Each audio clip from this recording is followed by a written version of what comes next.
मॉर्फिम्स क्या होता है? मॉर्फिम्स होता है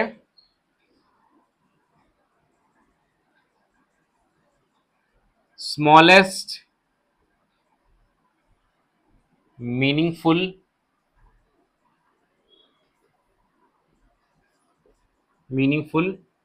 वर्ड। स्मॉलेस्ट मीनिंगफुल वर्ड मतलब सबसे छोटा मीनिंगफुल वर्ड, और उससे छोटा वर्ड कोई बन ही नहीं सकता।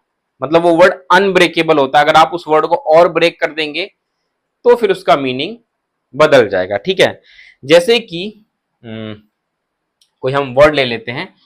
फॉर एग्जाम्पल मैंने एक वर्ड लिया CAT। ठीक है, CAT, ये वर्ड बनेगा कैट। इसको जो हम पढ़ेंगे तो ये बनेगा कैट। अब देखिए कैट जो वर्ड है ना, इसका मीनिंग होता है, ये ऐसी यूजलेस वर्ड नहीं है, इसका मतलब बिल्ली होती है। ठीक है, इसका मतलब बिल्ली होती है। लेकिन अगर मैं कोई ऐसा वर्ड लिख दूं जिसका कोई मतलब ही ना हो, ये एक वर्ड लिख दिया मैंने ZTD।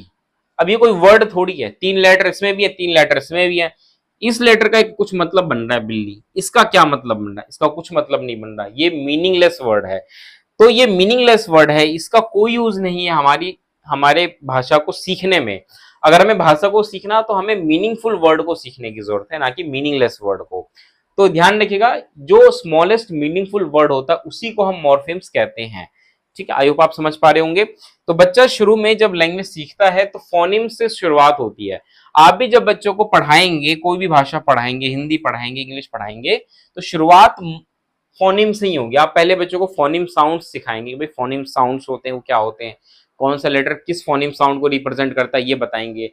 उसके बाद जब आप ये बच्चों को सिखा चुके होंगे, फिर आप मीनिंगफुल वर्ड पे आएंगे, और वो मीनिंगफुल वर्ड कहलाएगा मॉर्फेम्स।